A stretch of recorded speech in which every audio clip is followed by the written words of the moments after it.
할렐루야. 우리 하나님의 크신 은혜와 은총이 우리 모두에게 충만하게 임하시기를 간절히 기도합니다.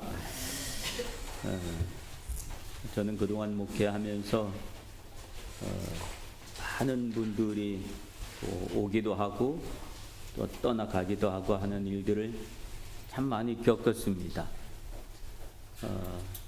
오는 사람 반갑지만 또 떠나갈 때는 또 아쉬운 마음도 있고 또 서운한 마음도 있고 하는 것이 사실이지만, 근데 잘 돼서 가는 사람한테는 서운한 마음이 하나도 없고 더 아주 기쁜 마음으로 보내주고 했던 그런 기억이 납니다. 한국으로 보내주거나 그럴 때는 아주 기쁜 마음으로 보내주지만, 그러나 어떨 때는 좀 아쉬움을 갖고 또 보내주는 그런 이들이 있는 것도 사실입니다. 제가 떠나보내줬던 사람들 중에 기억나는 몇 사람들이 있습니다. 그리고 그분들에게 대해서는 제가 추천장을 보내서 떠나보내준 그런 기억도 있습니다. 많은 제가 추천장을 써서 보내줬던 사람이 많지는 않지만 그 중에 한 두 사람이 늘 생각나는 사람이 있습니다. 한 사람은 구보 세이치라고 하는 일본 청년인데, 이 청년은 옛날에 그 시노쿠보 역에서 술 취해서 떨어진 그 사람을 구하고 대신 희생을 당한 한국인 유학생 이수연이라고 하는 그 학생의 죽음의 현장을 현장에서 목격한 그런 청년이었어요. 그러니까 그때 굉장한 충격을 받고, 그 충격이 어떤 충격이었는가 하면, 어떻게 저 한국 학생이 일본 사람 술 취해서 철로에 떨어진 사람을 위해서 대신 죽을 수 있을까, 그런 생각에 그 형제가 빚진 마음을 가진 거예요. 갑자기. 그 빚진 마음에 나도 한국을 위해서 뭔가를 했으면 좋겠다라고 하는 선한 생각을 가지고, 그러기 위해서는 먼저 한국말을 공부해야 되겠다 생각하고 한국어를 가리키는 학원을 찾아서 등록을 했어요. 근데 마침 그 학원의 원장이 우리 교회 자매였어요. 근데 그 자매가 열심히 그 형제를 그 한국말을 가리키다가 전도를 하게 되고, 그 형제가 교회로 들어온 거예요. 얼마나 귀한 형제가 들어왔는지, 참 말씀도 잘 양육받고 또 잘 양육을 하고 그랬습니다. 그랬는데 그 형제가 이제 출장을 가게 돼서 다른 지역으로 이사를 하게 되는 그런 상황이 벌어졌었는데, 그 형제가 와서 이야기하기를, 목사님, 내가 회사 일 때문에 출장을 가는데 세례를 받고 가고 싶습니다 라고 하는 이야기를 한 거예요. 그래서 기쁜 마음으로 그 형제에게 세례를 주고, 그 형제가 갈 그 지역의 교회를 찾아서 그 목사님에게 전해주라고, 그리고 그 형제에 대한 신앙 이력을 적어서 보내주었던 그런 기억이 있습니다. 또한 자매가 있는데, 이 자매는 그 콘도 다카코라고 하는 한 자매예요. 이 자매는 통일교 사람이었어요. 통일교에서 어릴 때부터 자라왔고 통일교회를 다니면서 그리고 있었던 자매인데, 그 자매를 전도한 이야기는 굉장히 길기 때문에 약하고, 어쨌든 이 자매도 다시 신앙 고백을 하고 그리고 세례를 받고, 그리고 그 자매가 또 다른 지역으로 떠나가게 될 때 그 자매에 대한 신앙 이력을 적어서 이제 다니게 될 그 교회 목사님에게 꼭 전해줘라 그러면서 추천장을 써서 보내주었던 그런 기억이 있습니다. 누군가가 왔다가 떠나갈 때에 그런 목사가 추천장을 써서 보내줄 수 있을 신앙생활을 한다고 하는 것은 얼마나 귀한 일인가, 그런 생각을 해보기도 합니다. 근데 오늘 여기 본문에 보면 오늘 사도 바울이 추천장 이야기를 하고 있는 것을 볼 수 있습니다.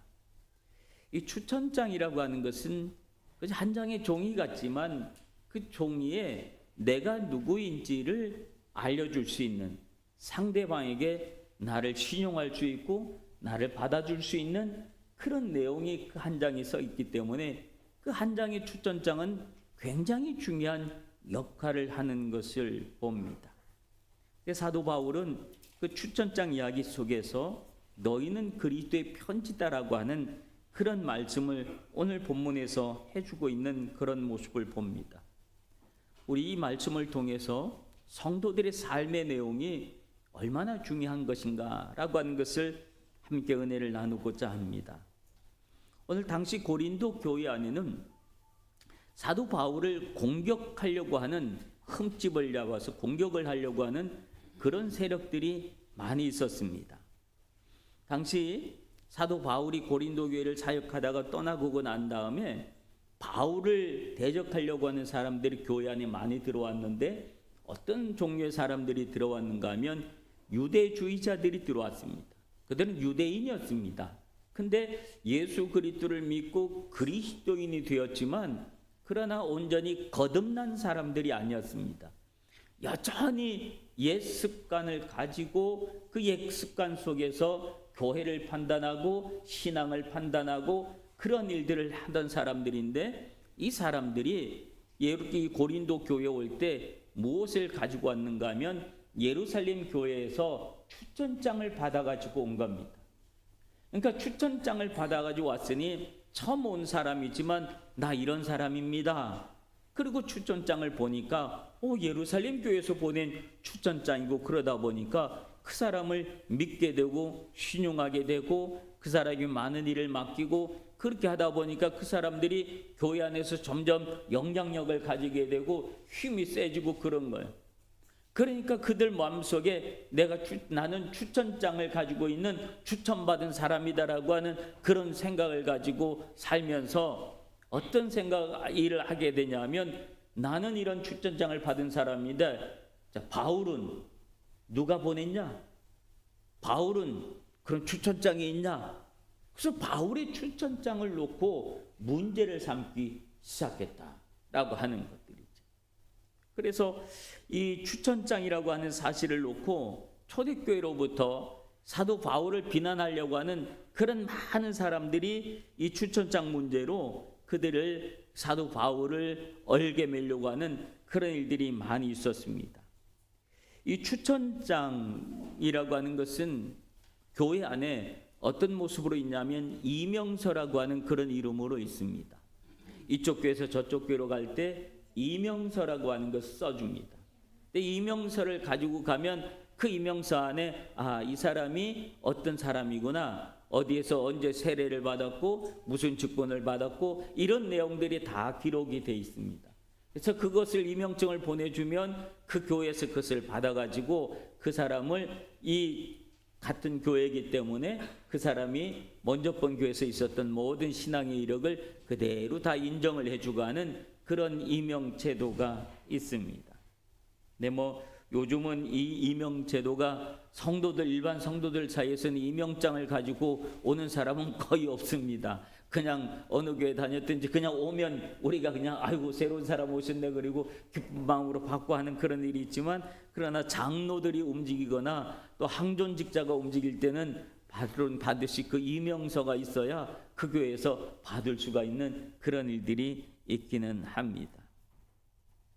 우리 교회 있었던 아키나 집사님, 권초희 장로님 딸 아키나 집사님이 일본 교회로 갈 때도, 그때도 제가 그쪽 교회에다 이명서를 써서 보내줘서 그 이명서를 통해서 그 교회 정식 회원이 되는 그런 일들이 있었습니다. 오늘 사도 바울은 자기 자신이 고린도 교회 성도들에게 하는 얘기가, 내가 이런 이명서가 필요한 사람이냐, 내가 이런 추천장이 필요한 사람이냐, 사람이 쓴 추천장이 내가 필요한 사람이냐 라고 하는 질문을 던지는 거예요. 왜냐하면 이 고린도 교회는 누가 개척한 교회냐면 사도 바울이 개척한 교회이기 때문에 그렇습니다. 자기 자신이 개척한 교회인데 그 개척한 교회 나중에 온 사람들이 당신 누구요? 당신이 누군지 우리에게 증명을 해내시오 라고 하는 것을 말할 수 있겠냐라고 하는 그런 이야기를 볼 수가 있습니다. 여러분, 추천장이라고 하는 것이 굉장히 중요하지만 그러나 추천장의 내용이 어떤 내용이든지 그것을 떠나서 그 사람이 그 추천장에 적혀 있는 삶을 살지 않으면 오히려 그 추천을 해준 사람의 명예가 오히려 더 상실되는 그런 일들이 있는 것을 봅니다. 오늘 우리에게 중요한 것은 나를 증명하는 한 장의 종이가 중요한 것이 아니라 내가 누구냐라고 하는 사실이 중요하다라고 하는 사실이에요. 사도 바울은 그 이야기를 하면서 너희는 우리의 편지라 하면서 이 추천장보다 더 중요한 것이 편지라고 하는 이야기를 하는 거예요. 네 편지를 누가 썼느냐라고 하는 거예요. 누가 썼느냐? 너희는 우리의 편지라 우리 마음에 썼고 무사람이 읽고 아는 바라라고 합니다. 사도 바울은 누구를 증명할 때 종이 한 장에 글 몇 줄의 내용이 아니라 너희가 누구냐라고 하는 것을 너희 삶으로 보여주어라 라고 하는 이야기를 하고 있는 것을 봅니다.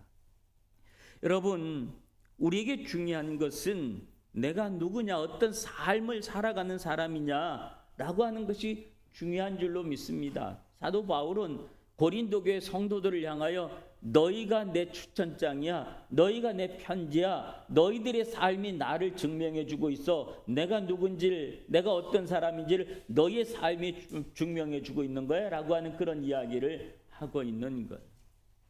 여러분, 우리는 편지인 줄로 믿습니다. 누구의 편지냐면 그리스도의 편지입니다. 우리의 삶은 그리스도의 편지된 삶이라고 하는, 오늘 성경이 뭐라 그러냐면 너희는 우리의 편지라 우리 마음에 썼고 무사람이 읽은 바 되었다라고 합니다.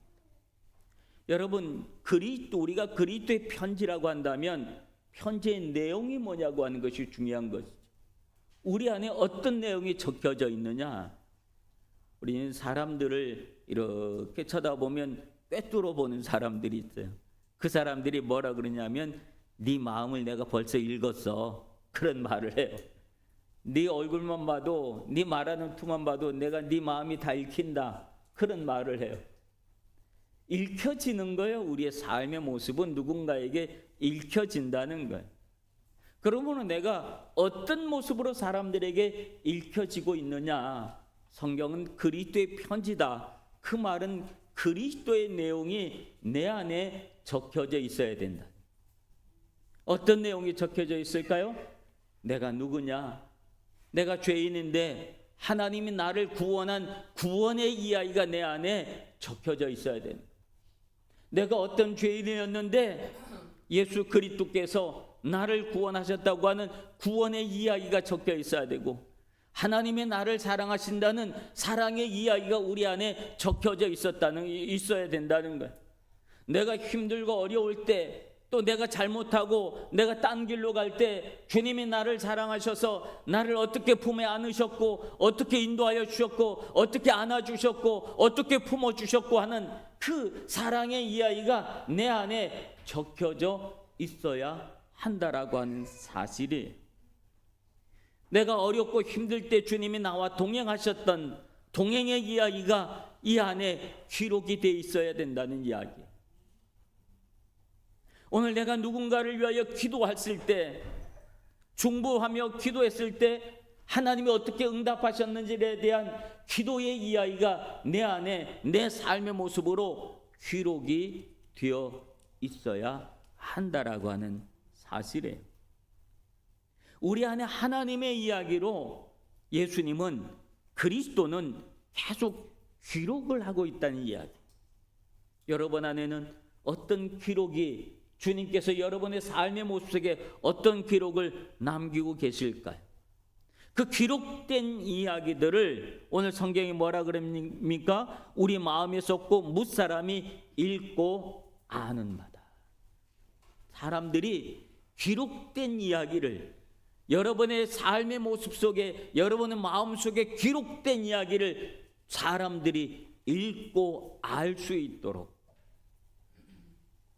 우리 안에 그리스도의 이야기가 적혀 있어야 될 줄로 믿습니다. 어떻게 사람들이 읽을 수 있을까요? 내 안에 적혀 있는 그리스도 이야기를 어떻게 읽을 수 있을까요? 나의 삶의 모습, 나의 삶의 언어, 나의 삶의 표정, 나의 마음의 포근함, 그리스도의 사랑을 닮은 성품, 오늘 그런 모든 것들이 사람들이 나를 쳐다보면서 그리스도가 읽혀진다, 하나님이 읽혀진다, 하나님을 믿는 사람은 저런 거구나 하면서 사람들이 우리를 바라보면서 그리스도를 읽을 수 있도록 우리가 그렇게 살아야 할 줄로 믿습니다. 이게 성도의 삶의 모습이 된다는 거예요. 근데 우리의 삶의 모습에서 그리스도가 읽혀지지 아니하고 분명히 교회는 다니는데 우리 안에 그리스도가 읽혀지지 않고 너의 욕심이 읽혀지고 너의 분노가 읽혀지고 너의 감정이 읽혀지고 온갖 네가 움켜잡으려고 하는 것들만, 세상을 향해서 움켜쥐고 싶은 그 명예와 이런 것들만 사람들에게 읽혀진다고 한다면 오늘 우리는 그리스도인으로 잘못 살고 있는 것입니다. 오늘 그런 모습들이 아니라 그리스도의 온전한 성품이 여러분의 삶의 모습 속에서 읽혀지기를 간절히 바랍니다. 왜냐하면 우리는 성경을 통해서 성경을 읽으면서 하나님을 발견하고 하나님을 만났지만 세상의 많은 사람들은 성경을 통해서 하나님을 만나지 않습니다. 여러분을 통해서 하나님을 읽습니다. 여러분의 삶의 모습을 통해서 여러분의 얼굴을 보면서 그리스도를 읽어낸다라고 하는 거예요. 그러므로 나는 그리스도를 읽히는 존재이구나 라고 하는 그런 믿음의 삶을 살 수 있기를 주님의 이름으로 축원합니다. 참 중요한 말씀인 줄로 믿습니다. 그리고 난 다음에 사도 바울은 계속해서 오늘 본문 6절에 보면 어떤 용어를 쓰고 있냐면 새 언약의 일꾼이라고 하는 용어를 씁니다. 바울은 나는 새 언약의 일꾼이야 라고 하는 그런 말을 합니다. 사도 바울은 자신의 사도직에 새로운 의미를 부여했는데 내가 사도가 된 것은 사람이 쓴 어떤 추천서에 의한 것이 아니라 하나님으로부터의 부름이었다라고 하는 사실을 그는 말해주고 있습니다. 새 언약은 어떤 언약으로 비유하고 있는가 하면 옛 언약이라고 하는 말과 함께 비유되고 있습니다. 여러분, 옛 언약은 어디에 기록된 것이라고 얘기하냐면 돌에 쓴 글이다라고 얘기를 합니다. 모세의 돌판에 쓰여졌던 그 율법에 대한 이야기를 말하는 것입니다. 돌에 쓰여진 율법의 이야기는 어떤 이야기입니까? 하지 말라고 하는 이야기. 여러분, 율법은 읽을 때마다 우리가 얼마나 죄인인 것을 알려주는, 가르쳐주는 그런 역할을 합니다. 그래서 율법에 비추어 봤을 때 죄인 아닌 사람이 하나도 없는 거예요. 그러므로 율법으로는 구원을 얻을 수가 없다라고 하는 그런 사실인 것이죠. 그런데 사람들은, 교회 안에 들어온 유대주의자들은 그 율법에 대한 이야기를 가지고 예수를 믿으라고 하는데 율법의 이야기를 강조하면 강조할수록 사람들이 예수를 믿을 수 없게 만들어 버렸다는 거예요. 나 같은 사람 예수 믿을 수 없구나. 교회 다니는 게 저렇게 힘든데, 저렇게 하지 말라는 게 많은데 나는 교회 못 다니겠어 하면서 사람들은 예수로부터 오히려 떨어지게 만드는 것이 이들이 하고 있었던 일들이라고 하는 거예요. 근데 사도 바울은 나는 새 언약의 일꾼이라고 이야기합니다. 새 언약은 무엇이냐면 새 언약은 예수 그리스도를 말합니다. 주님은 세상을 살리러, 사람을 살리러 오신 분이신 줄로 믿습니다. 그러므로 누구든지 그리스도를 만나기만 하면 다시 살아나는 놀라운 역사가 일어나는 줄로 믿습니다. 새로운 소망을 가지고 새로운 희망과 용기를 갖습니다. 왜냐하면 예수 그리스도는 모든 어둠을 이기시고 부활하셨기 때문에 그렇습니다. 부활의 주님은 새 언약입니다. 사도 바울은 바로 이 부활의 주님을 만났기 때문에 그의 삶이 변할 수 있었고 그 일생이 주님을 위하여 헌신하는 사람으로 바뀌어줄 수 있었다고 하는 겁니다. 이 새 언약은 우리를 자유하게 만들어 주십니다. 그러면 우리가 그 새 언약의 일꾼으로 살아가기 위해서 어떤 삶을 살아야 되느냐? 6절 말씀에 보면 그가 또한 우리를 새 언약의 일꾼 되기 위해 만족하게 하셨으니 율법의 조문으로 하지 아니하고 오직 영으로 함이니 율법의 조문은 죽은 것이요 영은 살리는 것이니라. 우리가 영적인 사람이 되어야 한다는 겁니다. 영의 사람이 되어야 한다는 겁니다. 율법의 조문은 죽이는 것이라고 했어요. 거기에 비춰봐서 죄인 안 된 사람이 하나도 없다는 거예요. 그러나 영은 살리는 것은 예수 그리스도의 영은 우리를 살려내는 줄로 믿습니다. 모든 것으로부터 자유하게 하시는 줄로 믿습니다. 해방하게 하는 줄로 믿습니다. 법은 죄를 깨닫게 하지만 율법은 우리가 죄인됨을 강조하고 얽매이는 것이지만 하나님의 새로운 은혜는 그 모든 율법을 풀어내고 그 율법으로부터 우리를 자유하게 하시는 줄로 믿습니다. 사도 바울은 그 율법으로 말미암아 얽매인 사람이 아니라 과거는 그런 사람이었지만 예수 그리스도를 만남으로 그는 자유의 사람이 되었다, 은혜의 사람이 되었다, 영의 사람이 되었다라고 하는 사실입니다. 여러분, 우리가 성령의 사람이 되어지면 주님께서 우리 마음속에 새로운 마음을 주시는 거예요. 아, 이것도 하고 싶고 저것도 하고 싶고 내가 삶을 이렇게 살아야지 저렇게 살아야지 하나님이 기뻐하시는 삶을 내가 이렇게 살아야지 저렇게 살아야지 하면서 우리 마음속에 새로운 영적인 각오들이 생겨나게 되는 거예요. 성령의 감동에 의해서 내가 살아가려고 하는 그런 마음들이 생겨나게 된다라고 하는 사실입니다. 그러므로 사도 바울은 새 언약의 일꾼이야 나는 그런 고백을 하고 있는 것을 봅니다. 사랑하는 성도 여러분, 우리는 하나님이 세우신 새 언약의 일꾼들입니다. 우리는 그리스도의 편지로서의 삶을 살아야 된다는 겁니다. 하나님의 영광을 드러나야 됩니다. 아, 내가 편지구나, 그리스도의 편지구나. 내 안에 어떤 그리스도의 이야기를 기록할 수 있을까? 주님은 어떤 그리스도 이야기를 내 마음속에 쓰고 계시는가? 여러분 안에 많은 그리스도의 이야기가 써지기를 바랍니다. 그게 뭐냐면 간증이라고 하는 것이죠. 하나님을 경험한 이야기라, 하나님을 체험한 이야기입니다. 여러분, 이런 이야기가 많은, 내 안에 그리스도 이야기가 많은 사람은 입만 열면 누구의 이야기가 나올까요? 그리스도의 이야기가 나오는 거예요. 예수님 이야기가 나오는 거예요. 왜? 내 안에 써진 것이 그 이야기니까. 그 사람의 삶의 모습을 통해서는 많은 사람들이 내 모습을 바라보면서 내 삶의 모습을 바라보고 예수 그리스도를 만나고 예수 그리스도의 사람으로 내가 그렇게 되었던 것처럼 다른 사람을 또 그렇게 이끌게 되어지는 줄로 믿습니다. 여러분의 말 한마디 또 여러분의 얼굴, 표정, 여러분의 삶의 진지한 모습들, 행동 하나하나의 모습 속에 그리스도의 이야기가 새겨지기를 간절히 바랍니다. 그래서 우리의 삶을 통해서 많은 사람들이 읽혀질 수 있도록 내 안에 있는 그리스도의 이야기가 읽혀질 수 있는 믿음의 삶을 살아갈 수 있기를 주님의 이름으로 축원합니다.